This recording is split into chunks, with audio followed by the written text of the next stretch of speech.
Bueno, tal cual lo habíamos anunciado, con mucha alegría, con mucho entusiasmo, vamos a recibir, mirá vos, por primera vez aquí en La Mañana en Camino hemos conversado a lo largo de La Mañana en Camino ya con 16 temporadas en el aire, con tantísimos analistas políticos argentinos, todos siempre con tanto talento, con tanta dedicación, con tanta y tan buena predisposición a, en este caso, ayudarnos a poner La Mañana en Camino, que la verdad que nos honra, nos da mucha alegría y más que privilegio nos otorga responsabilidades. Y en ese contexto, por primera vez en La Mañana en Camino recibimos a la profesora de Opinión Pública de la UBA, Universidad de Buenos Aires, y también de la Universidad de Montevideo, aquí precisamente en Montevideo, profesora de Comunicación Política, pone La Mañana en Camino Belén Amadeo. Buen día, bienvenida Belén. Hola Alejandro, muchísimas gracias por la invitación, para mí es un gustazo estar acá. Y también para nosotros, les cuento que Belén está conversando con La Mañana en Camino gracias al contacto de nuestro querido amigo columnista de la primera hora de La Mañana en Camino, Daniel Buquet. ¿Estás en Buenos Aires en este momento? Estoy en Buenos Aires, así es. ¿Y vos sos Sí. porteña? Yo soy porteña, y bueno, y doy clases en la Universidad de Buenos Aires, estudié Ciencia Política y después hice un doctorado en Comunicación, y bueno, también viajo mucho a Montevideo porque bueno, me encanta dar clases ahí, así que nada, hoy me encontrás en Buenos Aires. Mira, para hablar de Argentina, y voy a poner como ejemplo de abordaje dos títulos de dos diarios uruguayos con, llamémosle así, sesgos periodísticos, pero también políticos, que en el caso de estos dos diarios son evidentes, así que, y me parece bastante honesto desde ese punto de vista. Por un lado, el emblemático diario El País, ¿verdad?, que subraya: Massa, comienzo de nueva era. El miércoles presenta primeras medidas y agrega: su principal desafío es encolumnar al oficialismo detrás de un programa. Mientras que en el caso de La Diaria, aborda el tema en el día de hoy, que Argentina está en los diarios uruguayos, es moneda corriente, bajo el título Argentina, la parábola de Cristina, el bloqueo por izquierda termina con Massa como capitán del giro pro mercado. Este en realidad es un artículo, un artículo de opinión y también cobertura periodística del periodista argentino Sebastián Lacunza, que escribe para La Diaria desde Buenos Aires. Agrega: tras el fin de la temporada de revoleo de ministros, la vicepresidenta se reencuentra con el arte de lo posible. Hablando de lo posible, ¿estarías en condiciones de hacer posible lograr que entendamos?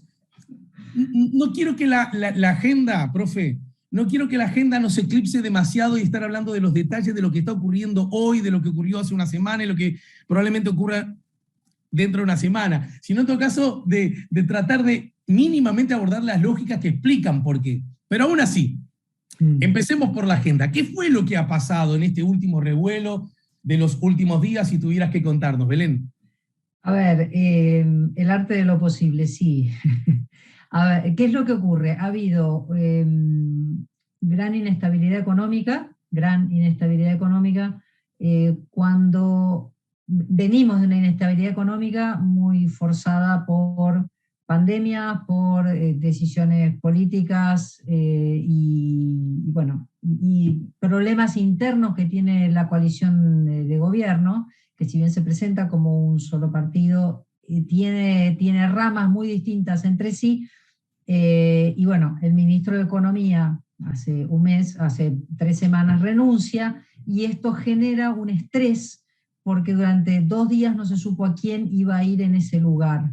Y acabó en su lugar, en lugar de Guzmán, Silvina Batakis, que es una técnica importante, pero no tiene espaldas políticas, no tenía espaldas políticas.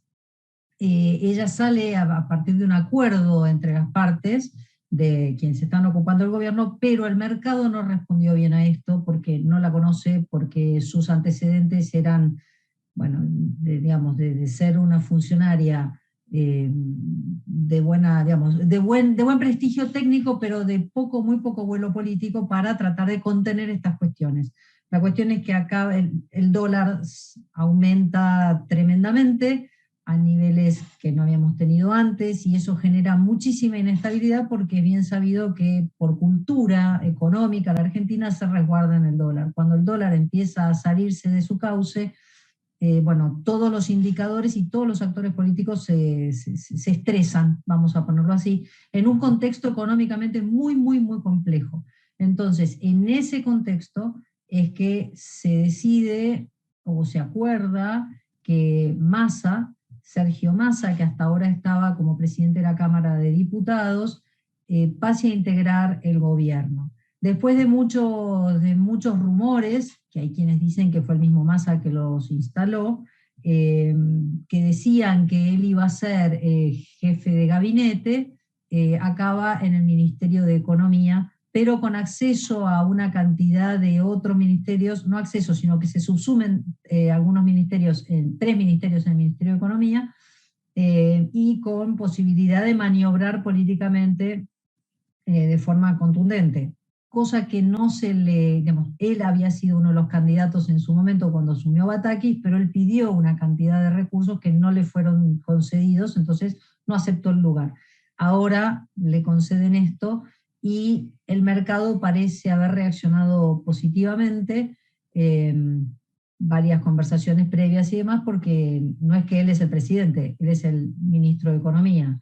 Lo que pasa es que la figura del presidente de la nación, curiosamente en un país muy presidencialista, se ha visto degradada, y bueno, entonces ahora lo que importa es este delicado equilibrio entre Alberto Fernández, que es el presidente, Cristina Fernández, que es la vicepresidenta, y Sergio Massa, que va a renunciar a su cargo como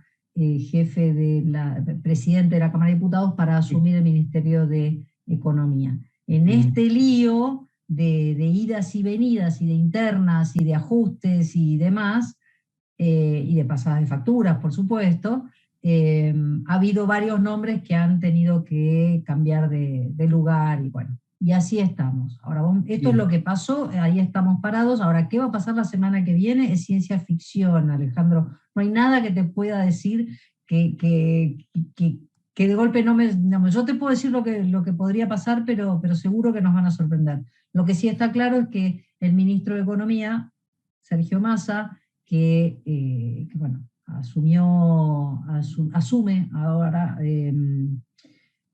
tiene previsto viajar a Estados Unidos, tiene previsto viajar a París, porque tiene que hablar con el Fondo Monetario, tiene que hablar con el Club de París, va a ir a Qatar también. O sea, en agosto tiene previsto una complicada agenda de reuniones internacionales, y ya sabemos que acá ya estuvo hablando con los actores económicos de peso, que lo han recibido en algunos casos con buenos ojos, en otros casos con suspicacia, pero con cierto alivio, porque como se lo sabe de buena espalda política, bueno, da una cierta tranquilidad. Hay cosas que vos decís al pasar que no es que no se entiendan, pero... Yo doy por sentadas y que no quedan claras.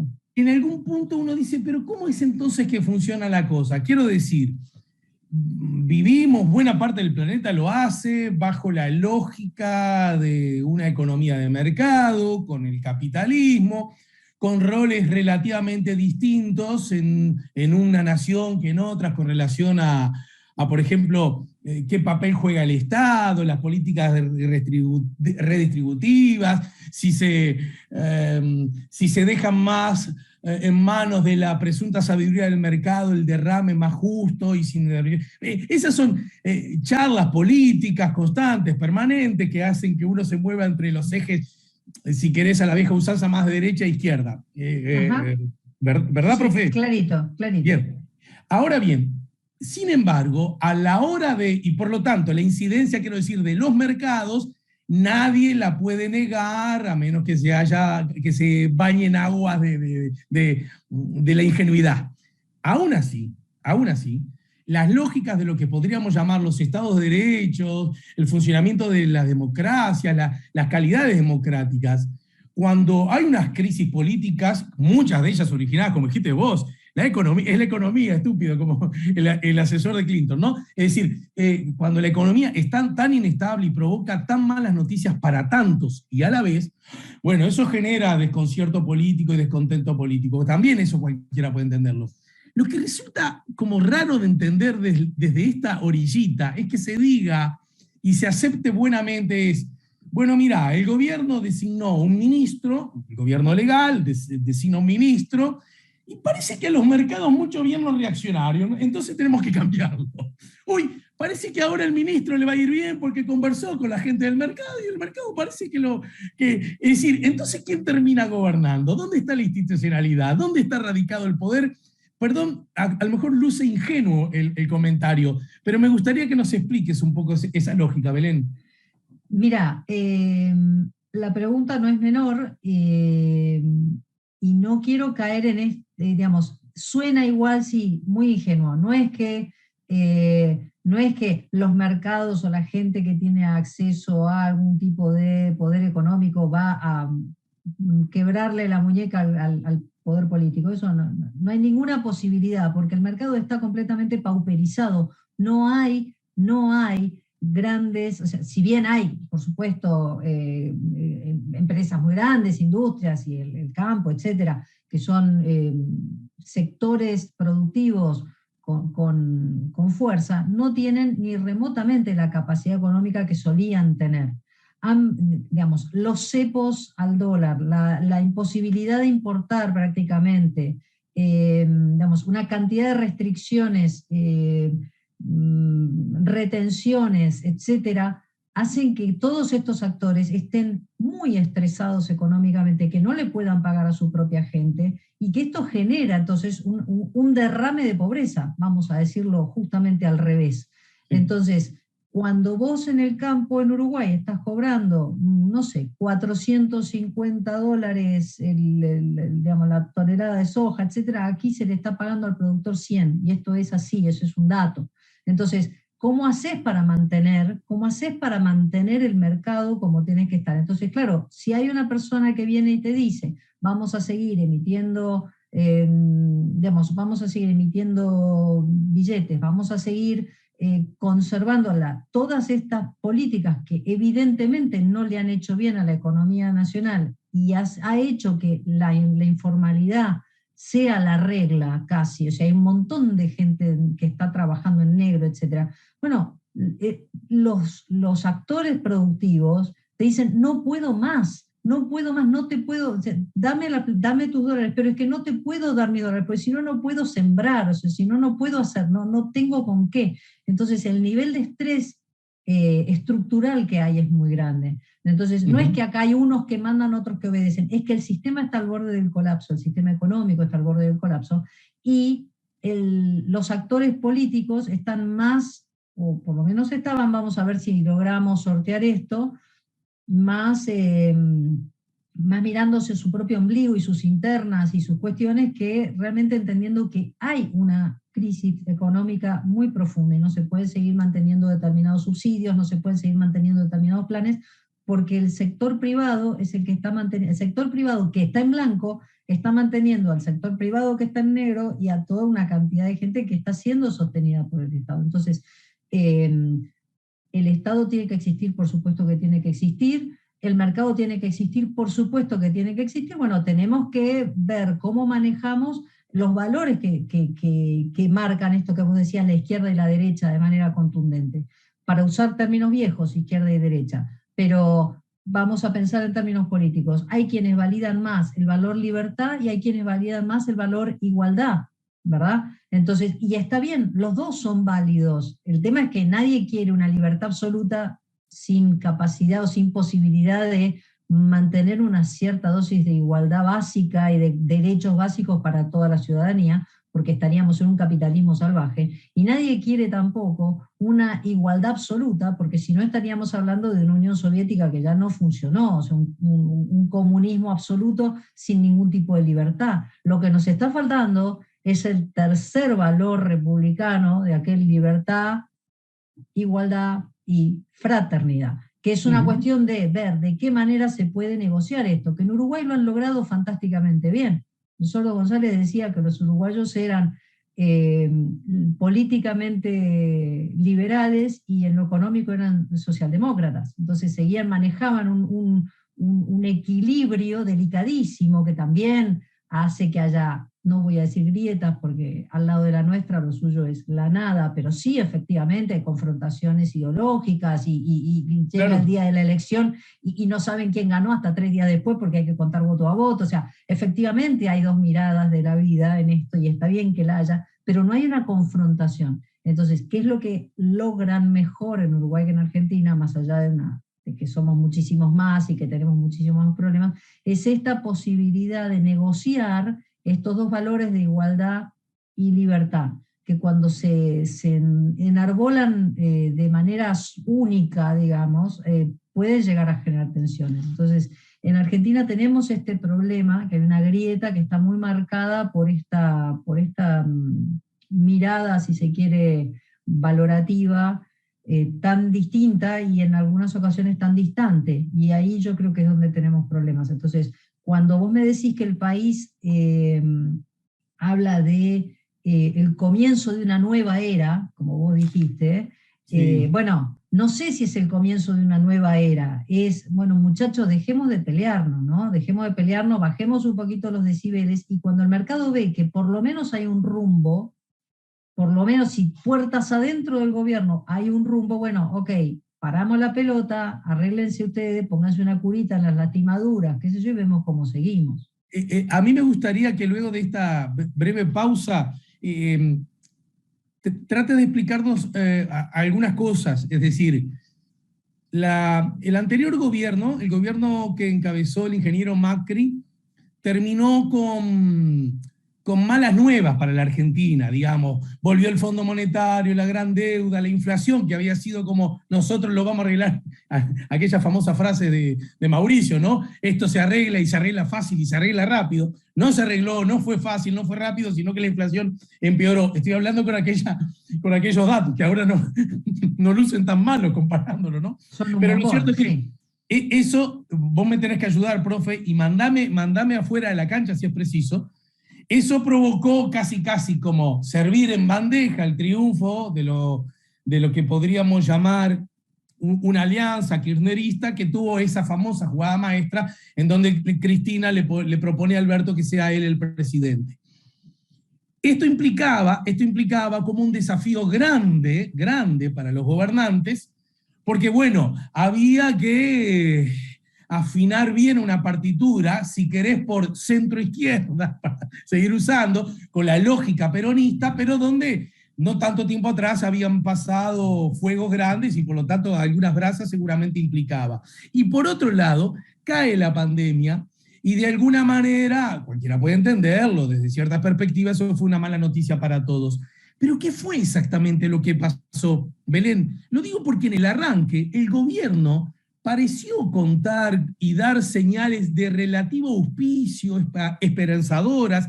Yo recuerdo incluso en algunas zonas buen diálogo con Alberto y el jefe de la ciudad de Buenos Aires, es decir, asuntos que hablaban como de cierta calidad política, que auspiciaban buenas cosas para los ciudadanos en general, de eso se trata en definitiva, y en particular los ciudadanos que la pasan peor. ¿Qué fue lo que pasó? ¿Qué es lo que se cayó de la mesa que provocó este desconcierto tan inmenso, tan grande y tan preocupante? ¿Me lo contás luego de la pausa, Belén? Dale, perfecto. Nos ayuda a poner la mañana en camino Belén Amadeo, la doctora, bueno, la analista política, politóloga, doctora en comunicación, es profesora además de opinión pública de la UBA, la Universidad de Buenos Aires, y aquí en Montevideo da clases, justamente en la Universidad de Montevideo, en la Cátedra de Comunicación Política. Con ella estamos poniendo la mañana en camino. Las preguntas llegan a través del WhatsApp 099-894-987 y también a través del chat en nuestro canal YouTube La Mañana en Camino. Chat al que, como siempre, pedimos que se suscriban. Ya venimos. Estamos poniendo La Mañana en Camino, estamos conversando con Belén Amadeo.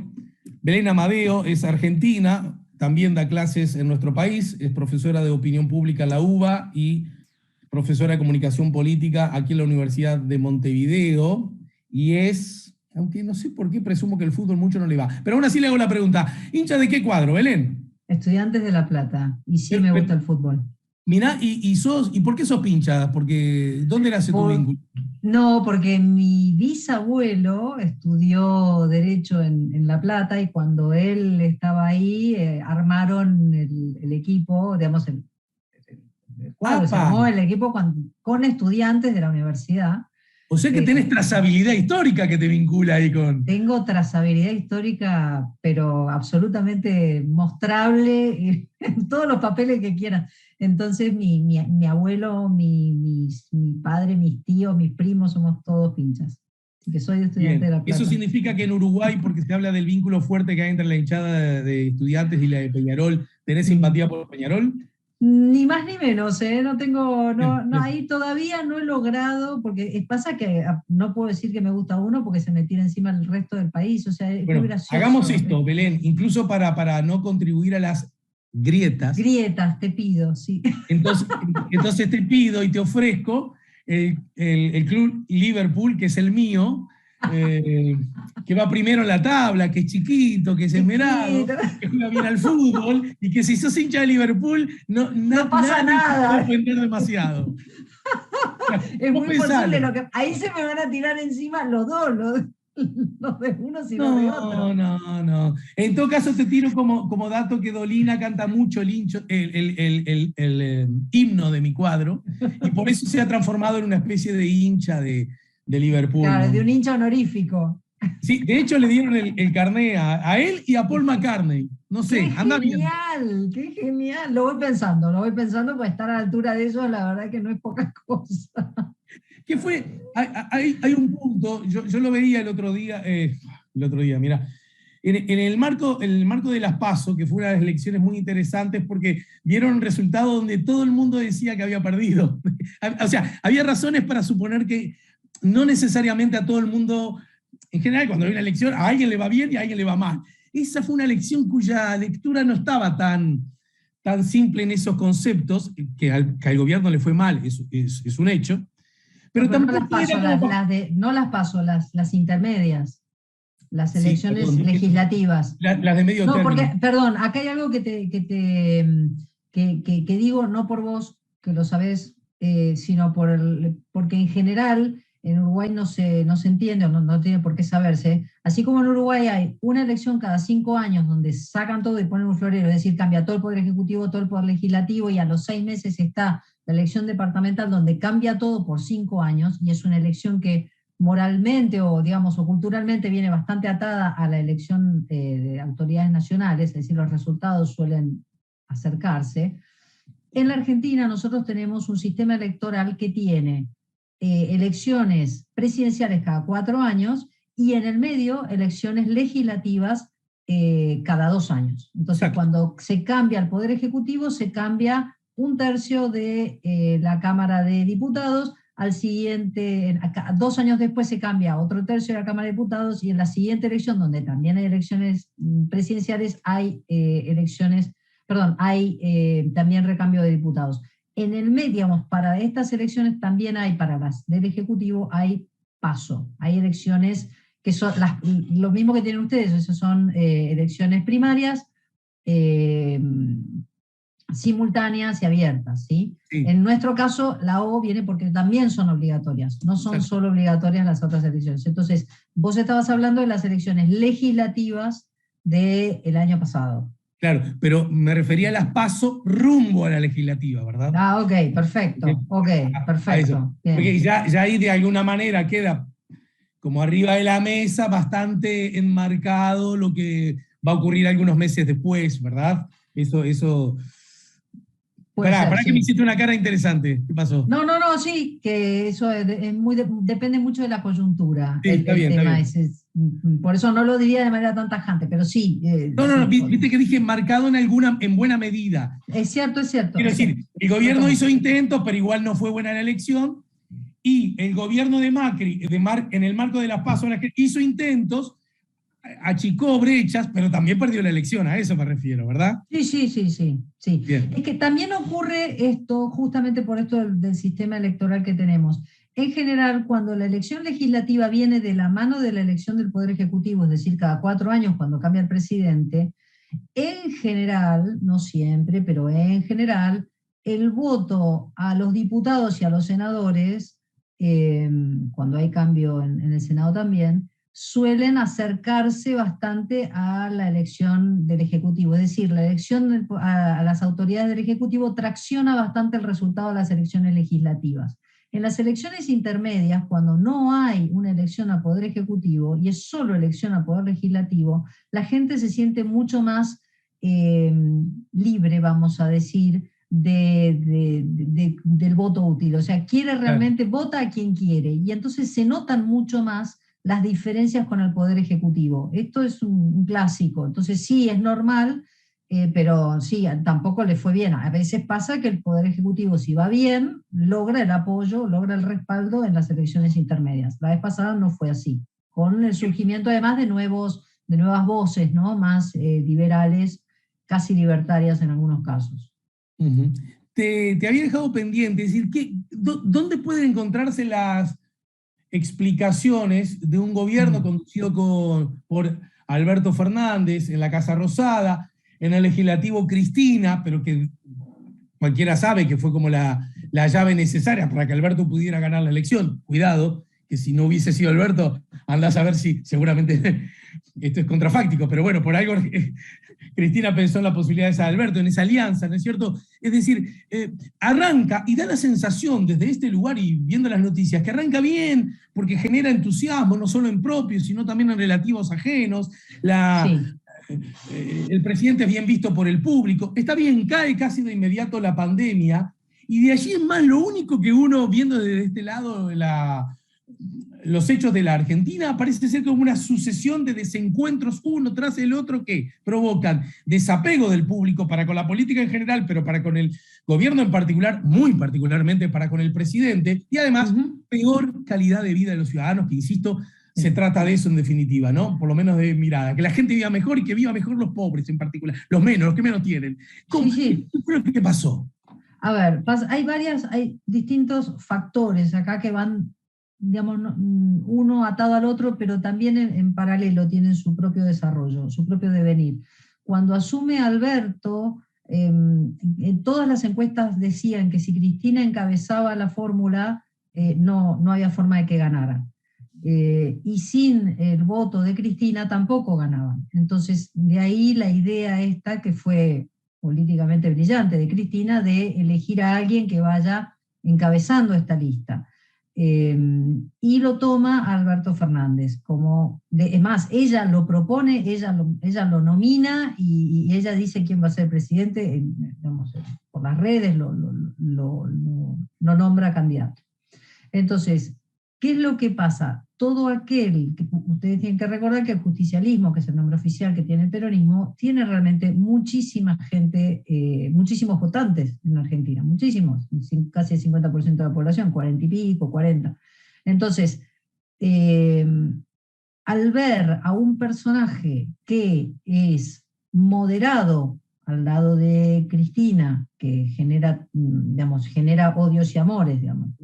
Al ver a esta persona que fue moderada en sus discursos habitualmente, etcétera, genera como una sensación de control o de serenidad o de posibilidad de diálogo, posibilidad de conversación, etcétera, que la gente que es muy afín a Cristina no suele tener. Porque no es que no suele tener, se sientan y hablan, pero dicen lo que piensan y no hay negociación posible. Con Alberto Fernández la sensación era otra. Asumen en un clima en un clima para él propicio, y después cae la pandemia. ¿Qué pasa? En abril del año pasado, marzo, la pandemia, en marzo-abril, Alberto Fernández llegó a tener un 70% de imagen positiva. 70%, del año pasado, del 20, ¿no? De 2020, perdón, del 2020. 70% de imagen positiva, que es mágico, vamos a decir. ¿Por qué? Porque lograba sentar a la misma mesa a referentes de otras fuerzas políticas, como ser Horacio Rodríguez Larreta, que es el jefe de gobierno de la Ciudad de Buenos Aires. Recuerden que este es un país federal, donde cada distrito tiene un poder ejecutivo, legislativo y judicial que le son propios. No es un gobierno centralista no es un sistema de gobierno centralista como el uruguayo. Entonces, estos referentes tienen realmente mucho poder y mucho arraigo territorial, etcétera. Y Alberto Fernández los sentaba a todos a la mesa a contarnos, lo escuchábamos atentamente, a contarnos, bueno, qué pasaba con la pandemia, cómo lo íbamos a solucionar, etcétera. El primer mes o primer mes y medio de la pandemia, la gente apoyaba estas medidas, porque bueno, no había crecimiento exponencial del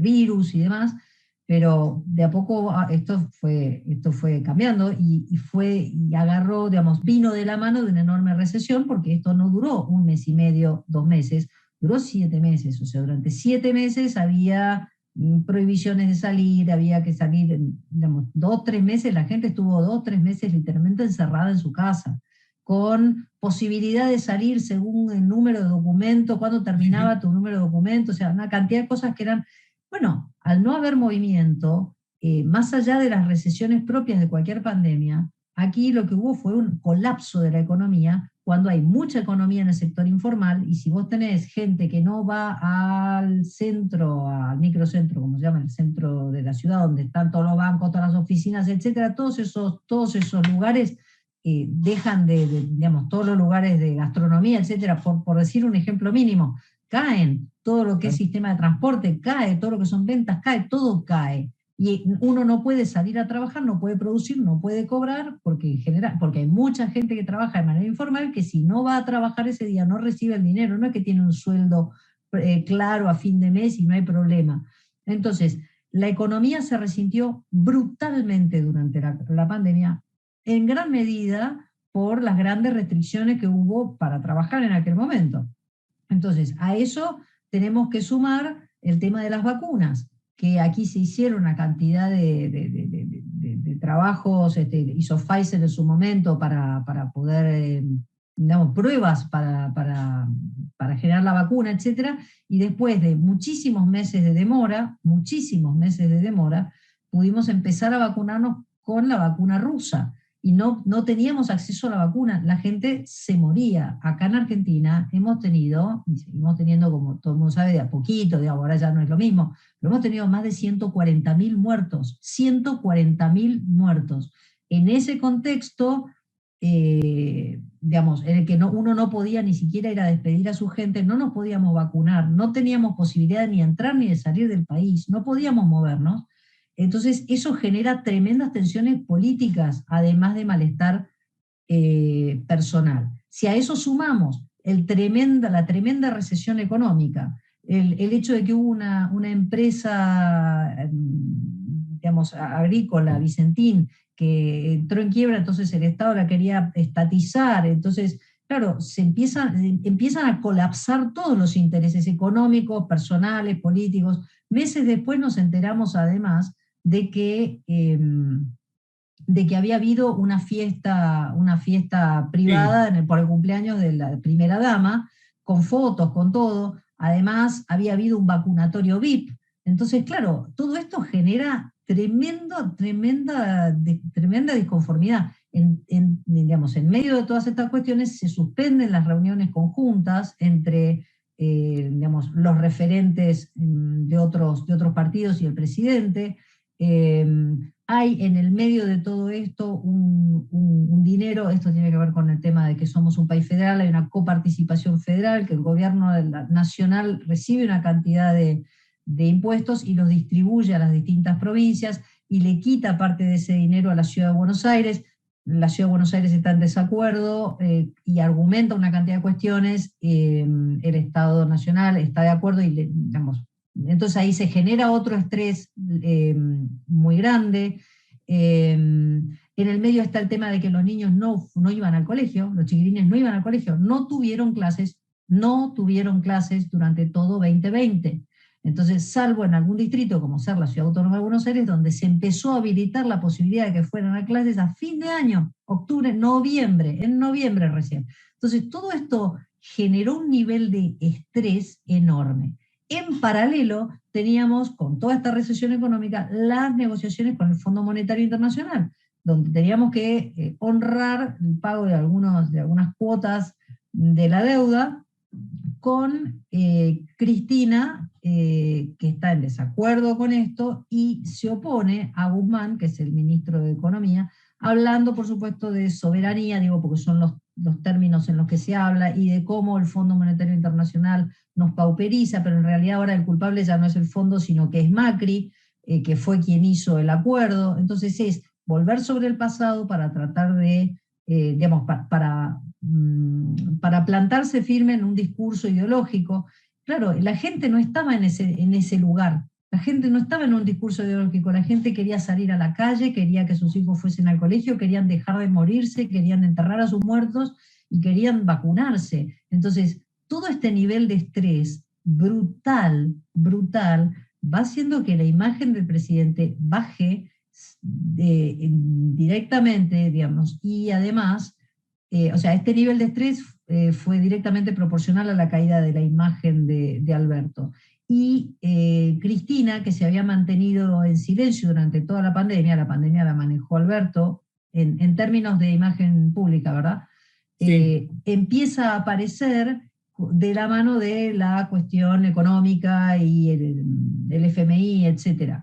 Y entonces ahí es donde de nuevo, digamos, y a través de algunos ministros y ella misma, empiezan a erosionar la imagen, empiezan a presionarlo públicamente, a decirle, toma, tenés la lapicera, firmá, tomá decisiones duras, pero Por duras eran... decirlo, Belén, si tuviéramos que, digamos, simplificarlo, y advierto, simplificarlo un poco mal, ¿qué es lo que el peronismo encabezado por Cristina le reclama a Alberto que este no hace? ¿Qué cosas debería hacer más o qué cosas debería hacer menos? Bueno, ella pedía, por ejemplo, insiste, aumentar planes sociales, o lo que habla es de un sueldo, de un salario básico universal que el Estado no puede pagar. El salario básico universal quiere decir que todo aquel que quiera, o que toda aquella persona en edad económicamente activa tendría que poder recibir un salario mínimo universal.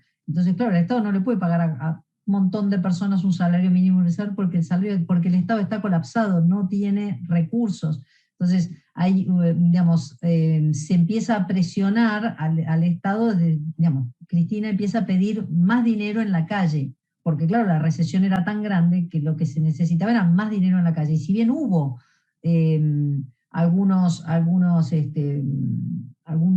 bonos, vamos a decir, o fondos que se le dio a la gente durante la pandemia, en 3 o 4 meses de la pandemia, en 2020, claro, no hay posibilidad de que el Estado siga manteniendo un montón de gente porque la economía quebró. Aquel que tenía un pequeño kiosquito y que ya no lo pudo mantener, esa persona quedó en la calle, literalmente quedó en la calle sin posibilidad de recuperar. La gente que trabajaba, por ejemplo, como personal de servicio en algunas casas, esa gente quedó sin trabajo porque la gente de clase media que tenía que salir a trabajar y que necesitaba que alguien hiciese, por ejemplo, los trabajos de la limpieza en su casa, esa gente ya no podía, ya se había quedado sin trabajo, o en el mejor de los casos conservaba el trabajo, pero no podía llegar a pagarle a otra persona que estaba tal vez en un sistema, gente que va quedando sin dinero. Cristina lo que dice es, pongamos dinero en la calle, y Alberto dice, pero no tenemos cómo, porque el FMI nos está diciendo que lo que tenemos que hacer es achicar el Estado y dejar gente, digamos, es no incorporar más personas a la planta Y a eso pública, quiero etc. ir. A ver, de a Sí. poquito, y además, hoy no lo vamos a terminar de No, y vos solucionar. me pedís que simplifique y tenés que hablar con otra persona, porque yo no, es No, que es al muy revés, porque difícil. viene muy bien como lo vas narrando, Belén. Naturalmente, cualquiera puede entender que si los que menos tienen, si hay mucha gente que nada tiene, ni siquiera va a tener para ir al kiosquito de la esquina. Entonces están esas miradas que dice, démosle a todos un poco para que eso yo ayude un poco a todos. Pero claro, para que eso ocurra necesitas tener el dinero. Y el gobierno dice, pero el dinero no lo tengo, entre otras cosas porque tenemos que pagarle mucho al Fondo Monetario. Al pasar dijiste algo que me parece que deberías profundizar un poco, porque está bien, vos dijiste, Bueno, no era el momento de decirle, mirá, Fondo Monetario, vos sos tal por cual, ni decirle a Macri, y en realidad estamos en este baile porque vos nos metiste, porque quizás la angustia... Macri te va a decir, yo nos tuve que meter en el FMI porque la deuda que teníamos de antes era absolutamente impagable. Bueno, entonces, si es por eso, claro. nos retrotamos. O sea, echarle la culpa a Macri a esta altura, y te pido disculpas, es ser corto de vista. La culpa no la tiene Macri, la culpa no la tiene Cristina, la tiene Macri, Cristina, Dualde, tiene un montón de gente que ha hecho de la política económica un desastre. Entonces, a eso voy cuando, ¿te acordás que te sugería como hipótesis que el resultado de las legislativas del todo mucho no habían dejado contento al gobierno, obviamente, no, pero la oposición tampoco, porque la oposición no podía sacar fácilmente la pata del lazo, como decir, esto a mí no me corresponde, ¿verdad? No, ojo, la oposición nunca dijo, de esto no me hago cargo, ¿eh? Eso hay que darle la derecha a la oposición. La oposición no dijo de esto no me hago cargo. La oposición dijo, el FMI digamos, tuvimos que hacer el acuerdo porque el agujero fiscal que había por temas de corrupción de miles de millones de dólares era enorme. No había cómo pagar la deuda interna, así que tuvimos que tomar deuda externa para poner en marcha algunas obras públicas, para poner digamos, y de hecho el FMI, si no hubiese visto que eso era necesario y si no hubiese visto que había capacidad de pago, aunque fuese en el largo plazo, no hubiese prestado todo ese dinero. Entonces, ahora estamos todos enganchados y somos el peor acreedor del FMI que está colgando de un hilo, culpa nuestra, culpa de los argentinos, digamos. Y si yo te pregunto... Sí, perdón. No, pero la elección esta a la que vos haces alusión, efectivamente no fue excelente para la oposición, pero ¿por qué? Porque empezó a surgir una tercera voz, y eso es la gente que dice, por Dios, los que estaban antes eran un desastre, los que están ahora son un desastre. Incluso el peronismo perdió votantes de la mano de Alberto. Entonces, ¿quién surge? Surgen voces de candidatos que vienen con un discurso liberal libérrimo, pero no tanto por su discurso económico, sino no tanto por el qué de lo que dicen, sino por el cómo. Se muestran indignados, hablan de corrupción, hablan de la casta política, hacen una cantidad de comentarios. La antipolítica. Sí, y tampoco tanto, porque curiosamente se presentan a través de todos los canales legales y formales para ser parte del poder legislativo. O sea que cuando a mí me dicen la casta, la antipolítica, etcétera, bueno, serían antisistemas si estuviesen por fuera de esto, pero están por dentro del sistema. Ahora, tuvieron mucho voto de gente en situación de enorme vulnerabilidad.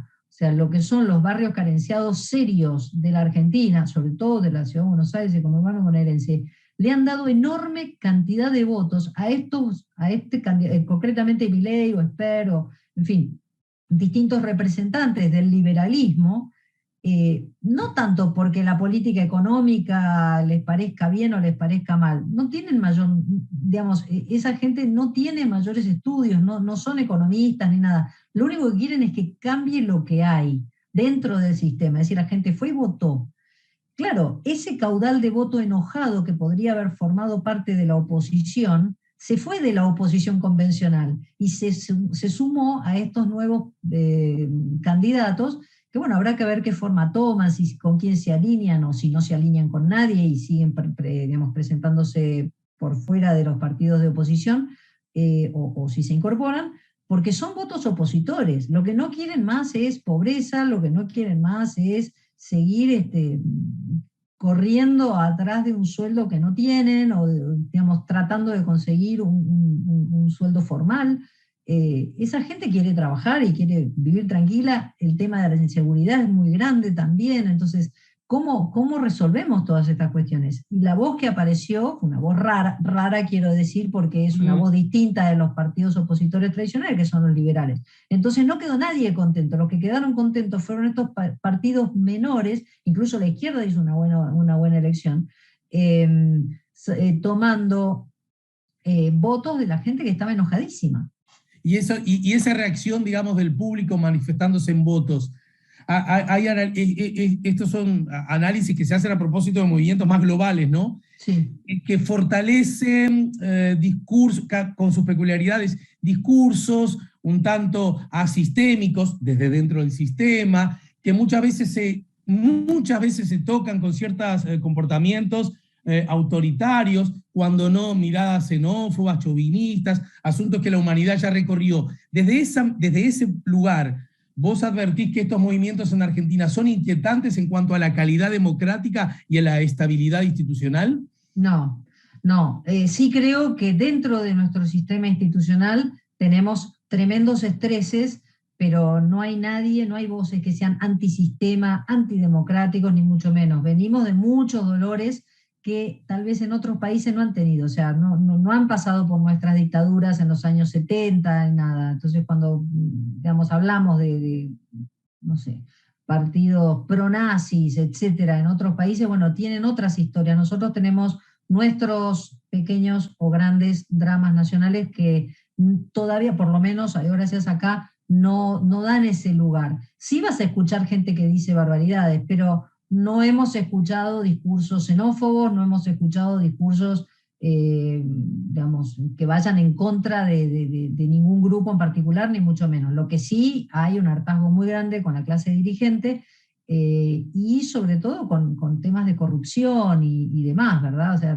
este tipo de cuestiones indigna y mucho. Entonces, ese tipo de, sí, efectivamente tienen un como digo yo, muy, que a mí me incomoda mucho porque suele tener, es altisonante, no quiero decir violento, pero que tiene formas discursivas insultantes y que me parece que son innecesarias, pero eso es lo que llama la atención, y eso es lo que les ha logrado votos. Entonces, ¿es el camino ideal? No, para mí no, pero bueno, evidentemente ni la oposición ni el gobierno están haciendo lo suficiente como para retener votos, o sea, algo hay que hacer para tratar de que la gente te tome en serio. Así que no creo que estemos en absoluto en un riesgo institucional de esa naturaleza. Creo que nuestros riesgos institucionales están dentro de las instituciones, no fuera. Belén, y en todo caso, ya en el final, si yo te preguntara cuál es ahora sí, más allá de los títulos de los diarios, el desafío primero y principal que tiene el gobierno en general, y bueno, y Massa en particular, ¿qué es lo que deberá necesariamente hacer de aquí en más, las 2 o 3 primeras cosas? Mira, lo que necesitamos es pacificación, es esto de que los sectores productivos sientan que pueden producir sin ser agredidos, o expoliados o sancionados por producir. Eso en primer lugar. Eso hace que la gente tenga trabajo. O sea, lo que hace falta es conseguir trabajo. Eso en términos internos. Una cierta serenidad económica va a generar, digamos, no sé si paz social, pero por lo menos una convivencia amable y una posibilidad de diálogo público que es fundamental. Y en lo económico, puertas afuera, bueno, tiene que ir y explicarle a Cristalina Georgieva que la semana pasada estuvo reunido con una señora, que ahora está reunido con otro señor, pero que este señor tiene el apoyo político, que fue quien votó, quien apoyó y quien dirigió el voto a favor digamos, del acuerdo con el FMI en su momento. Entonces tiene que generar credibilidad internacional. Así que paz interior y credibilidad internacional, 2 desafíos que no son solo cosa de Massa, son cosa de Massa, de Cristina Fernández y por supuesto del presidente de la Nación, Alberto Fernández, que está desdibujado pero no deja de ser presidente en un país presidencialista. Sí, sí, me da como, me parece tan bueno esto último que decís, porque yo advierto una cosa que me preocupa, es que cada vez que ocurre algo, un ruido, son explícitas las alusiones a que a lo mejor el presidente renuncia. ¿Qué cosa es esto que ante las cosas aún muy malas, decir, iba a renunciar Alberto, me parece que Alberto, la otra lo echa, no sé qué, Alberto tiene la renuncia, Pepe.